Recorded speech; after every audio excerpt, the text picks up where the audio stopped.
அட்டகாசமான சுவையில் 4 விதமான காரக்குழம்பு ரெசிபி தாங்க பார்க்க போகிறோம். ஒவ்வொன்றும் ஒவ்வொரு சுவையில் இருக்கும். 4மே ரொம்ப நல்லாயிருக்குங்க. கண்டிப்பாக மிஸ் பண்ணாமல் இது எல்லா ரெசிபியும் ட்ரை பண்ணி பார்த்துருங்க. ரொம்பவே செய்கிறதுக்கு சுலபமாக இருக்கும். எப்படி செய்கிறதுன்னு பார்க்கலாம் வாங்க. முதல்ல எண்ணெய் கத்திரிக்காய் காரக்குழம்பு எப்படி செய்கிறதுன்னு பார்க்கலாம். ரைஸ்க்கு அவ்வளோ ருசியாக இருக்கும். இதுக்கு 1/2 கிலோ அளவுக்கு கத்திரிக்காய் எடுத்துருக்கேங்க. நல்லா பிஞ்சு கத்திரிக்காவை யூஸ் பண்ணிங்கன்னா டேஸ்ட் ரொம்பவே நல்லாயிருக்கும். இதுக்கு முதல்ல ஒரு மசாலா ரெடி பண்ணிக்கலாம். கடாயில் 2 டேபிள் ஸ்பூன் அளவுக்கு வேர்க்கடலை சேர்த்துக்கோங்க. இது கூட 1 டீஸ்பூன் அளவுக்கு கடலைப்பருப்பு, 1 டீஸ்பூன் உளுத்தம்பருப்பு சேர்த்துட்டு மிதமான தீயில் ஒரு 2 நிமிஷத்துக்கு நல்லா வறுத்து விட்டுக்கோங்க. அடுத்து 1 டீஸ்பூன் அளவுக்கு மல்லி விதை சேர்த்துக்கோங்க. 1/4 டீஸ்பூன் வெந்தயம், 1/2 டீஸ்பூன் சீரகம் சேர்த்துட்டு இதையும் ஒரு 2 நிமிஷத்துக்கு மிதமான தீயில் நல்லா வறுத்து விட்டுக்கோங்க. வறுக்கிற எந்த பொருளும் கருகாமல் பார்த்துக்கோங்க, இல்லைன்னா டேஸ்ட் மாறி போயிடும். கடைசியாக 1 டீஸ்பூன் அளவுக்கு வெள்ளை எள்ளும் 1 டீஸ்பூன் துருவிய தேங்காயும் சேர்த்துட்டு ஸ்டவ் ஆஃப் பண்ணிவிட்டு ஒரு 30 செகண்டுக்கு இந்த சூட்டுலேயே நல்லா கலந்து விட்டுட்டு இப்போ இதை நல்லா ஆற வச்சுட்டு மிக்சர் ஜாருக்கு மாற்றிக்கோங்க. இது கூடவே 1/4 டீஸ்பூன் அளவுக்கு வெறும் மிளகாய் தூள் சேர்த்துக்கோங்க. அடுத்து ஒரு சின்ன எலுமிச்சம்பழம் அளவுக்கு புளியை நல்லா சுத்தம் செஞ்சுட்டு அதையும் சேர்த்துக்கோங்க. தண்ணி எதுவும் சேர்க்காமல் இப்போ இதை அரைச்சி எடுத்துக்கலாம். இது போல் நல்லா பவுடராக அரைச்சி எடுத்து வச்சுக்கோங்க. இப்போது இதை ஒரு பவுலில் மாற்றிக்கோங்க. நல்லா ஒரு பெரிய அகலமான மிக்சிங் பவுலில் மாற்றிட்டு இது கூடவே 1 டீஸ்பூன் அளவுக்கு உப்பு, 1/2 டீஸ்பூன் மஞ்சள் தூள், 1 டேபிள் ஸ்பூன் இஞ்சி பூண்டு விழுது, 2 மீடியம் சைஸ் வெங்காயத்தை பொடியாக நறுக்கிட்டு சேர்த்துக்கோங்க. இது கூடவே ஒரு பெரிய சைஸ் தக்காளியை நல்லா பழுத்த தக்காளியை பொடியாக நறுக்கிட்டு சேர்த்துட்டு கை வச்சு நல்லா அழுத்தம் கொடுத்து நல்லா பிசைஞ்சு விட்டுக்கோங்க. மசாலாலாம் நல்லா ஒட்டி இது போல் வரணும். இப்போ கத்திரிக்காயை நம்ம கட் பண்ணி எடுத்துக்கலாம். நான் காட்டியிருக்கிறது போல் கட் பண்ணிக்கோங்க. ரொம்ப அடி வரைக்கும் கட் பண்ணிட்டிங்கன்னா கத்திரிக்காய் உடஞ்சி வந்துடுங்க. இப்போ உள்ள பூச்சி புழு ஏதாவது இருக்கான்றதை பார்த்துட்டு நம்ம ரெடி பண்ணி வச்சுருக்க மசாலாவை கத்திரிக்காய்க்குள்ளே இது போல் ஸ்டஃப் பண்ணி வச்சுக்கோங்க.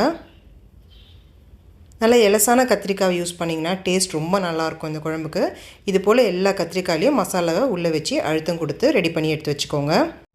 எக்ஸ்ட்ராவாக இருக்கிற மசாலாவை எடுத்து வச்சுக்கோங்க. நம்ம குழம்புல அதை சேர்த்துக்கலாம். இப்போ கடாயில் நல்லெண்ணெய் சேர்த்துக்கோங்க. ஒரு 50 ml அளவுக்கு நல்லெண்ணெய் சேர்த்துருக்கேன். அப்போ தான் டேஸ்ட் ரொம்பவே நல்லாயிருக்கும்.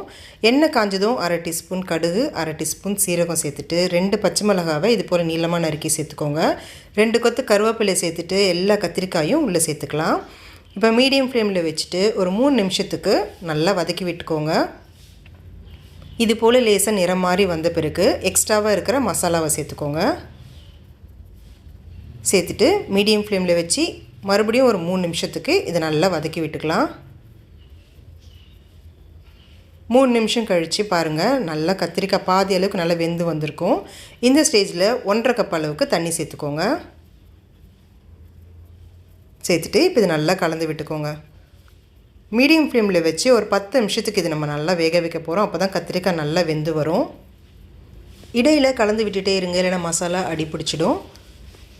இப்போ 10 நிமிஷம் கழித்து பாருங்கள், நல்லா எண்ணெய் பிரிஞ்சு சரியான பதத்துக்கு எண்ணெய் கத்திரிக்காய் காரக்குழம்பு நம்மளுக்கு ரெடி ஆகிட்ருக்கும். கொத்தமல்லி தூவிட்டு கலந்து விட்டு இறக்கிடுங்க. அட்டகாசமான சுவையில் எண்ணெய் கத்திரிக்காய் காரக்குழம்பு ரெடி. கண்டிப்பாக அதை ட்ரை பண்ணி பாருங்கள், உங்களுக்கு ரொம்பவே பிடிக்கும். அடுத்தது நம்ம பார்க்க போகிறது வெண்டைக்காய் மசாலாங்க. ரொம்பவே டேஸ்ட் சூப்பராக இருக்கும். ரைஸ்க்கு சப்பாத்திக்கு வேறு லெவலில் இருக்கும். எப்படி செய்யுதுன்னு பார்க்கலாமா. இதுக்கு 1/4 கிலோ அளவுக்கு வெண்டைக்காயை நல்லா கழுவிட்டு தண்ணியெல்லாம் தொடச்சி எடுத்துகிட்டு இப்போ நம்ம கட் பண்ணிக்கிறேன். நான் இது போல் கட் பண்ணி எடுத்துக்கிறேங்க. நீங்கள் சின்னதாக கட் பண்ணி கூட நீங்கள் எடுத்துக்கலாம். எல்லா வெண்டைக்காயும் கட் பண்ணிட்ட பிறகு இப்போ இதில் மசாலா சேர்த்துக்கோங்க. 1/2 டீஸ்பூன் வெறும் மிளகாய் தூள், 1/2 டீஸ்பூன் கடலை மாவு சேர்த்துட்டு கை வச்சு இது நல்லா கலந்து விட்டுக்கோங்க. இது கூட 2 டீஸ்பூன் அளவுக்கு மட்டும் இப்போ தண்ணி சேர்த்துக்கோங்க. அதிகமாக சேர்த்துட வேண்டாம். சேர்த்துட்டு இப்போ இது நல்லா கலந்து விட்டுக்கோங்க. இப்போ தனியாக இருக்கட்டும். கடாயில் 2 டீஸ்பூன் அளவுக்கு எண்ணெய் சேர்த்துட்டு நம்ம கலந்து வச்சுருக்க வெண்டைக்காய் மசாலாவை சேர்த்துக்கோங்க. இப்போ இதை மீடியம் ஃப்ளேமில் வச்சுட்டு ஒரு 3 நிமிஷத்துக்கு நல்லா வதக்கி விட்டுக்கோங்க. 3 நிமிஷம் கழித்து பாருங்கள், இந்த அளவுக்கு நல்லா வதங்கி வந்துடும். இப்போ இதை தனியாக ஒரு பிளேட்டில் எடுத்து வச்சுக்கோங்க. இப்போ கடாயில் 3 டீஸ்பூன் அளவுக்கு எண்ணெய் சேர்த்துக்கோங்க. எண்ணெய் காஞ்சதும் 1/2 டீஸ்பூன் சீரகம், 2 மீடியம் சைஸ் வெங்காயத்தை நல்லா பொடியாக நறுக்கிட்டு சேர்த்துக்கோங்க.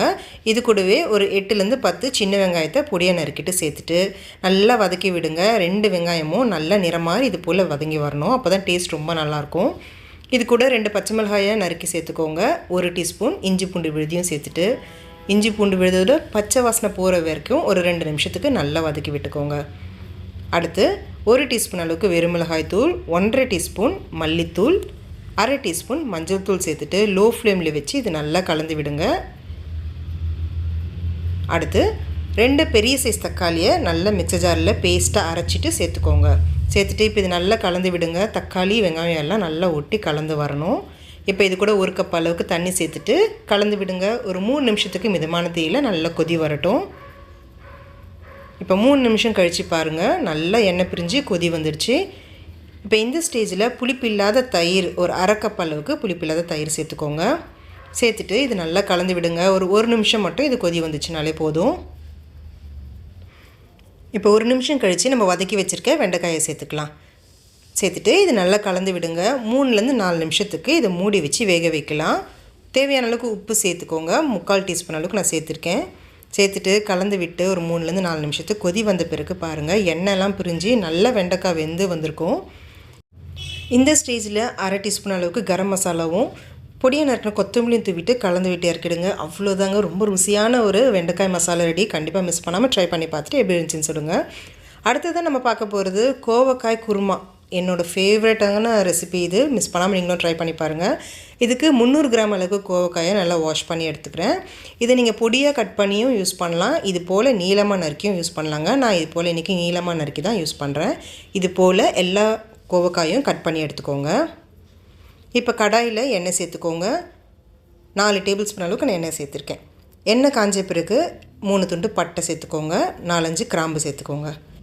அடுத்து 3 பெரிய சைஸ் வெங்காயத்தை நல்லா பொடியாக நறுக்கிட்டு அதையும் சேர்த்துக்கோங்க. இப்போ வெங்காயம் நல்லா நிறம் மாதிரி வர வரைக்கும் மீடியம் ஃப்ளேமில் வச்சு நல்லா வதக்கி விட்டுக்கோங்க. இப்போ அடுத்ததாக ஒரு 20 பல்லு பூண்டு நல்லா பொடியாக நறுக்கிட்டு சேர்த்துக்கோங்க. இந்த ரெசிபிக்கு எந்த அளவுக்கு பூண்டு அதிகமாக சேர்க்குறீங்களோ அந்தளவுக்கு டேஸ்ட் ரொம்ப நல்லாயிருக்கும். நீங்கள் இது ஒன்றும் பாதியமாக இடிச்சும் சேர்த்துக்கலாம்.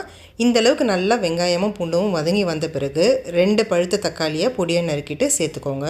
தக்காளியும் நல்லா வெந்து குழஞ்சி வரணுங்க, அந்தளவுக்கு நல்லா வதக்கி விட்டுக்கோங்க. இப்போ இந்த மசாலாவில் பாதி அளவை மிக்ஸர் ஜாருக்கு மாற்றிக்கோங்க. நம்ம இதை அரைச்சி எடுக்க போகிறோம்.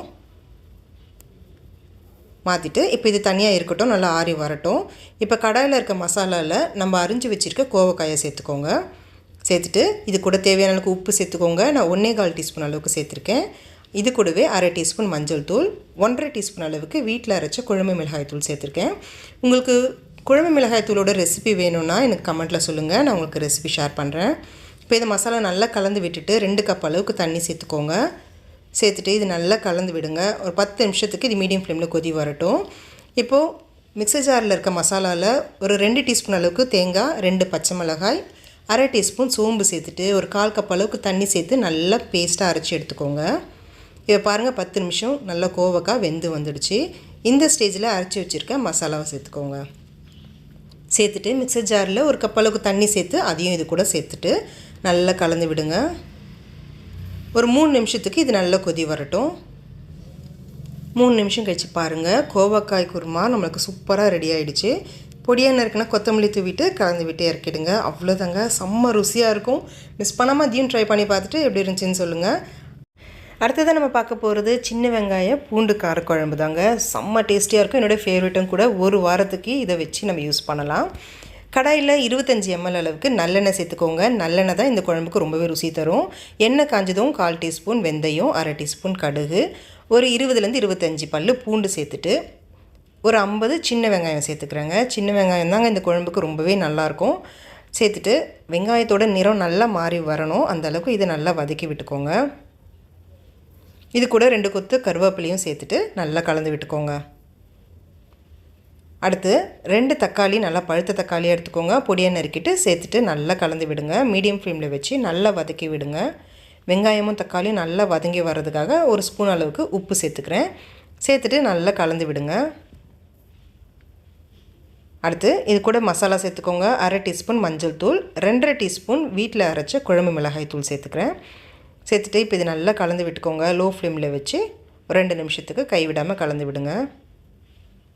அடுத்து 1/2 டீஸ்பூன் சீரகத்தூளையும் சேர்த்துட்டு கலந்து விட்டுக்கோங்க.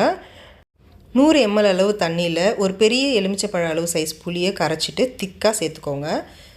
சேர்த்துட்டு இப்போ இது நல்லா கலந்து விட்டுக்கோங்க. இது கூடவே 2 கப் அளவுக்கு தண்ணி சேர்த்துக்கிறேன். சேர்த்துட்டு இப்போ இது நல்லா கலந்து விடுங்க. ஒரு 10 நிமிஷத்துக்கு மீடியம் ஃப்ளேமில் இது நல்லா கொதி வரட்டும். இடையில் அடிக்கடி கலந்து விட்டுட்டே இருங்க.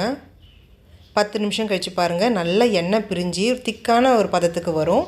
இதுதாங்க சரியான பதம். ஒரு வாரத்துக்கு இது நல்லா நீங்கள் ஸ்டோர் பண்ணி வச்சு யூஸ் பண்ணலாம்.